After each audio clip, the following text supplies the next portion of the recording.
Hello, this is the video for the chapter called The Great Kate Weather Machine from the Mysterious Benedict Society by Trenton Lee Stewart. K and C, as it happened, were still in bed. It had been an awful night for Kate. Try as she might, she couldn't forget the look in Milligan's eyes as the executives and recruiters paraded him through the cafeteria. She slept poorly, in and out of a doze, constantly worried and miserable, and never once did she have a shred of an idea what to do. Now it was almost dawn, time to rise, though rising hardly seemed worth the trouble. Worsening Kate's mood, if that was possible, was a distant, irritating beeping sound, the erratic honking of a faraway horn, a car alarm on the mainland, or some obnoxious kid fooling around with an air horn. It had been going on for several minutes now. Long honks, short honks, long honks again, on and on, irritating and irritatingly familiar. Like something she was supposed to remember but couldn't. Almost like a code, she thought. Almost like Morse code, Kate said aloud, sitting bolt upright in bed. A long honk, a short honk, a long one again, a pause. That would be a K. She listened intently. Here came some more. Oh, why hadn't she been studying her Morse code? Flying to her desk, Kate wrote the code down as it came. Short, long, short, short, a pause. That spelled and, she was fairly sure. Long, short, a C, K and C. Will somebody turn off that stupid alarm? Constance moaned in her sleep. Shush. No, don't shush. Constance, wake up. We're being signaled. But Constance, lost in a sleepy fog, only buried her head under her pillow. The code kept coming. Kate struggled to decipher it. I hope the boys are getting this, she thought. Sticky will know it for sure. After a pause, the message started to repeat, and Kate studied what she'd jotted down. Kate and C to Flauto were now. Good grief. It made no sense at all. K and C stood for Kate and Constance, obviously. But what did flauto mean? Was it Spanish, Latin? Again, she hoped Sticky was listening, but he knew every language in the book. Here came the message again. Kate paid close attention, careful not to mistake short for long or vice versa, making sure to recognize pauses. She came up with this. K and C to Flow Tower now. What in the world? What was a Flow Tower? Anyway, Flag Tower, she exclaimed, realizing her mistake. Good gravy, Kate. The boys are in the Flag Tower already. Constance, wake up. Quiet down, came the muffled voice from beneath the pillow. Kate threw on her shoes, fastened her bucket to her belt. Who knew how long they'd been up there? Who knew what sort of danger they were in? What if she was too late? She'd have to... Kate stopped in mid-thought. Staring at the tiny lump of bedclothes that was Constance Contraire, how could she possibly make it with that belligerent girl along? Kate would have to carry her, assuming she could even get her out of bed. What if Constance slowed her down so much she couldn't help the boys in time? It occurred to Kate to leave her behind. An inviting thought. So inviting she almost did just that. She went to the door, hesitated, looked back. The plan had called for all four of them. That was what Mr. Benedict had said mattered most, and it was what they'd agreed upon only yesterday. All four of them. That was the plan. No way would she be the one to mess it up. In a flash, Kate was at the bedside, shaking Constance like a maraca. Wake up, Constance! It's an emergency! Even with the shaking and arguing, it took Kate a minute to get Constance fully awake. Dawn had broken, daylight grew stronger by the second, and with it, her fear that she'd be too late. By the time Constance understood what was happening, Kate had jammed her shoes onto her feet. Get on my back, she ordered, ignoring Constance's whining that her toes hurt. Kate had forced the shoes onto the wrong feet. Constance climbed on, still grumbling, and Kate dashed from the room. In the corridor, they passed several students clinging miserably to paper bags, standing in line for the overcrowded bathroom. There were slick spots here and there on the floor that the helpers hadn't mopped up yet, and Kate nimbly avoided these. trying not to think about them. When a queasy-looking executive approached to ask their business, Kate cried, "Get back! She's about to barf her Brussels sprouts." The executive, who had already seen more of this sort of thing in one night than she cared to see in a lifetime, stepped aside without another word. Faster and faster Kate ran, catching her pace, her bucket bouncing against her hip and Constance clinging desperately to her shoulders. Past exhausted helpers with their buckets and mops, out of the dormitory and straight for the secret entrance behind the Institute Control Building. With the help of Mr. Curtin's elevator, Kate figured they could be outside the Whispering Gallery in 30 seconds or less. Provided we get lucky, she thought, and the entrance isn't guarded.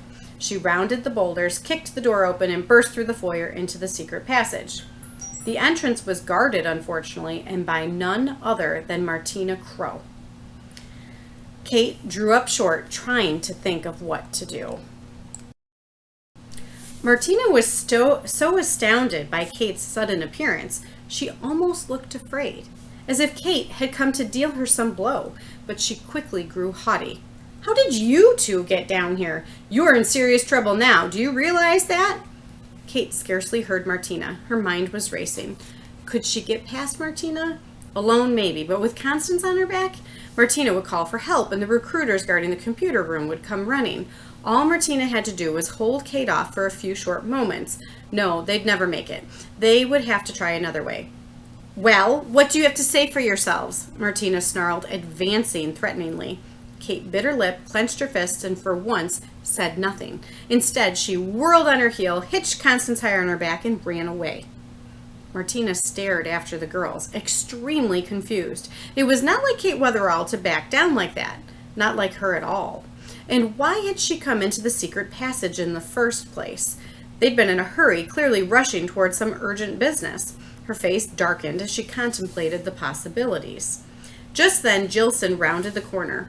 She'd spent a dreadful night in the bathroom making sounds like a sea lion, but now that she was feeling better, she was coming to relieve Martina from guard duty. "Jackson told me to take over for you. If Mr. Curtin doesn't finish the job with Raynard and George, you may have another session in a few hours. Go get some rest."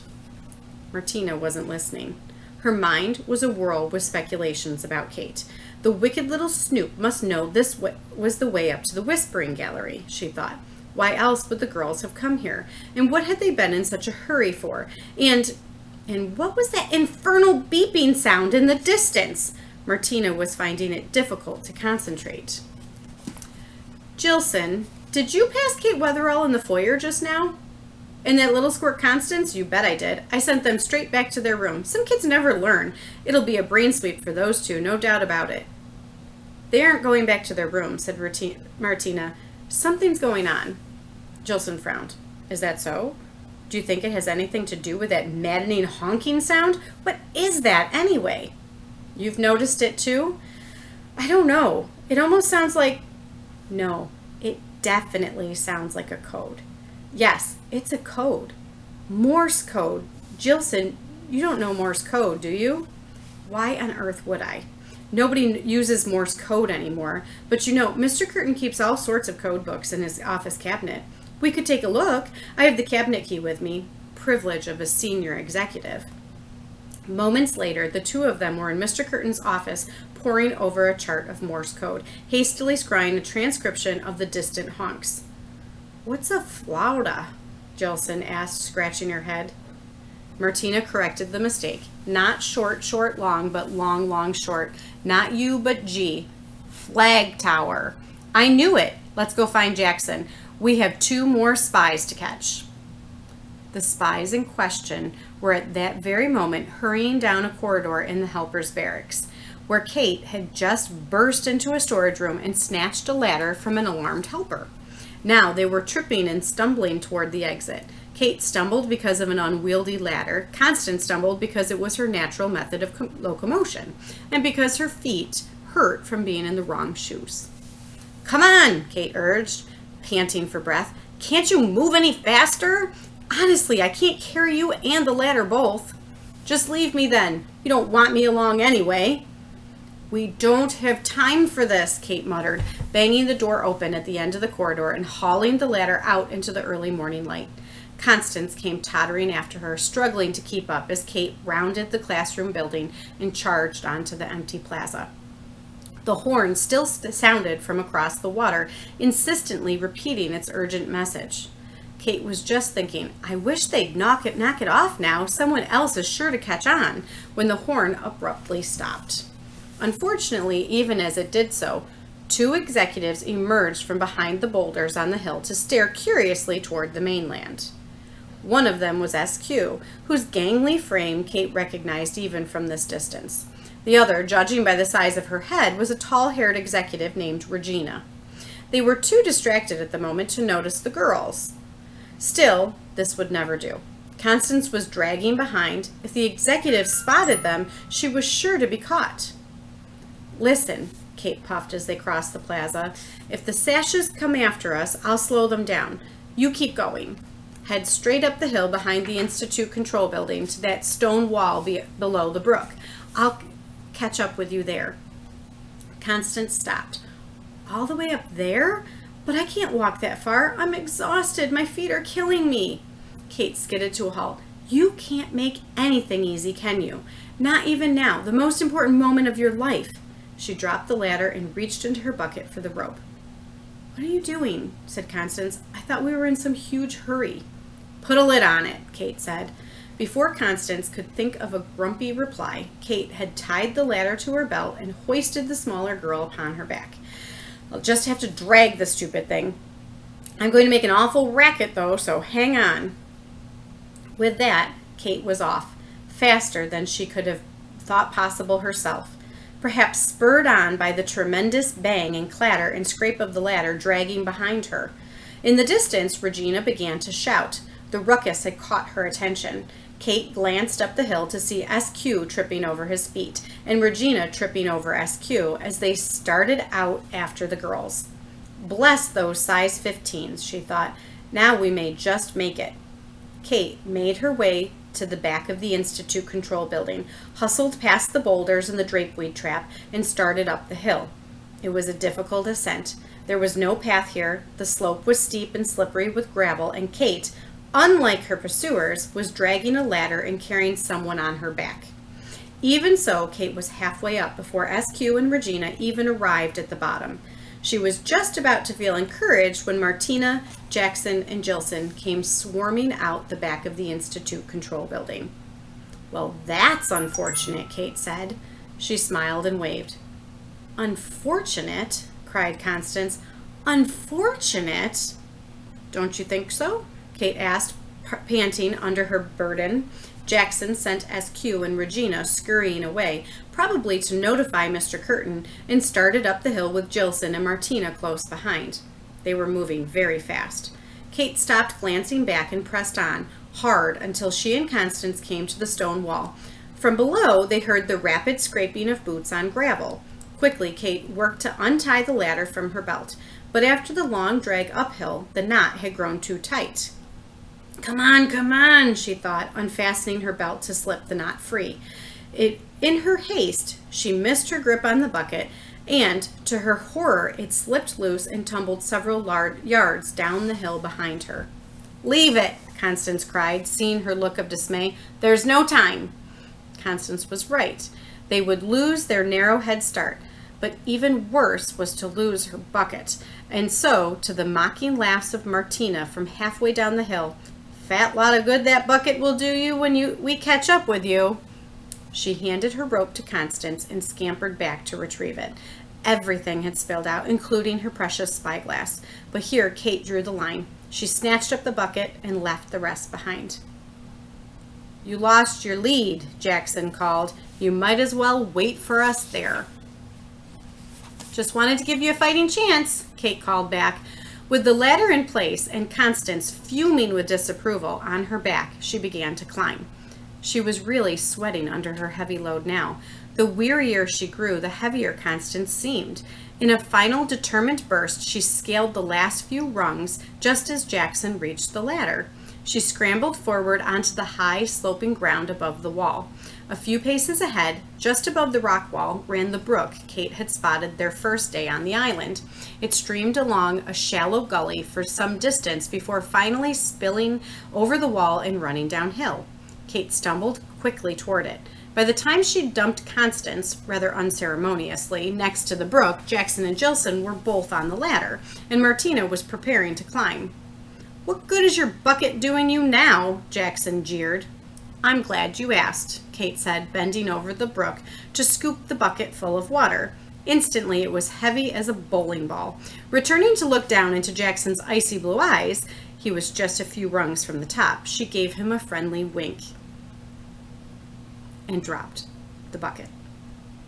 Surprised though he was, Jackson resisted the urge to let go and catch the bucket. It didn't matter. The bucket caught him. It landed squarely on top of his head and sent him tumbling backwards down the ladder, in the process knocking Jilson down as well. They landed in a wet, moaning heap at Martina's feet. "Instant ton of bricks," Kate said with satisfaction. "Just add water." There wasn't time to reflect upon the pleasing scene. Martina had been quick-witted enough to grab the ladder before Kate could haul it out of reach, and was waiting only for her dazed companions to climb to their feet again. Slinging Constance over her shoulder, Kate splashed across the brook, too tired now to leap it, and made her way up the last steep stretch of ground to the tower wall. "Ugh," Constance cried. "Get your shoulder out of my belly, you big—" "Listen," Kate said, setting her down and hastily forming a lasso with her rope. "I need to concentrate, so keep quiet, will you? We have to reach that window as quick as we can." As she spoke, she swung her lasso round and round, eyeing the flagpole that jutted out from the tower wall high above them, the Institute's red flag rippling gently beneath it. "Careful," Kate warned herself. "Don't let the lasso get fouled up with that flag." It was essential she didn't miss. There'd be no time for a second attempt. Kate concentrated, took aim, said a prayer, and— "You don't really think you can lasso that flagpole, do you?" Constance blurted just as Kate flung the lasso upward. The outburst nearly broke Kate's concentration, but her throw was true enough. With a perfectly timed twitch of the rope, she adjusted its path. The lasso dropped neatly over the end of the flagpole. Kate heaved a sigh of relief. "You call that quiet?" she asked, tightening the loop with a tug. "It could have been louder," Constance replied. "Thanks ever so much," said Kate, already tying the rope around the small girl's wrist. "Now don't argue. I'm doing this so I can haul you up after me. I can climb faster this way." Constance, of course, began to argue, but Kate had already completed the knot and begun scrambling up the rope. She didn't waste time looking back. She knew that at this very moment Martina was leaping the brook. She knew she had only a matter of seconds, and when at last she'd reached the flagpole, balanced atop it, and looked down to see Martina charging toward Constance far below, she knew that those seconds were not in her favor. As tired as she was, as fast as Martina was moving, she wouldn't have time to pull Constance out of reach. It took only one of those seconds for Kate to think, "It has to be all four of us, but Constance can't handle them. You can handle them, though. It will be rough, but you can handle them." Part of Kate believed this. A very important part, for Kate's sense of invincibility was the main thing that had sustained her all her young life alone. But another part did not believe this, and it too was an important part. For you, unless you know about this part, it is impossible to understand how brave a thing Kate was about to do. With a fluid motion, Kate slipped the lasso from the end of the flagpole. She gripped the rope tightly. "Oh well," she thought, "I sure hope that little grouch is worth it." And with that, she leapt backward into empty air. The rope fell across the flagpole like a cable over a pulley, and as Kate dropped downward, so Constance, much lighter by far, shot up out of the grasp of the astonished Martina Crowe. The tiny girl clung madly to the rope, her eyes bulging, but Kate could do little to calm her. As they brushed past each other, one going up, the other going down, both to uncertain fates, Kate offered her breeziest smile and said, "Hang on, Connie girl, and be sure to untie yourself when you get up there. Then she descended into the waiting arms of 3 powerful executives, all of them grinning with vengeful excitement. And that is the end of that chapter.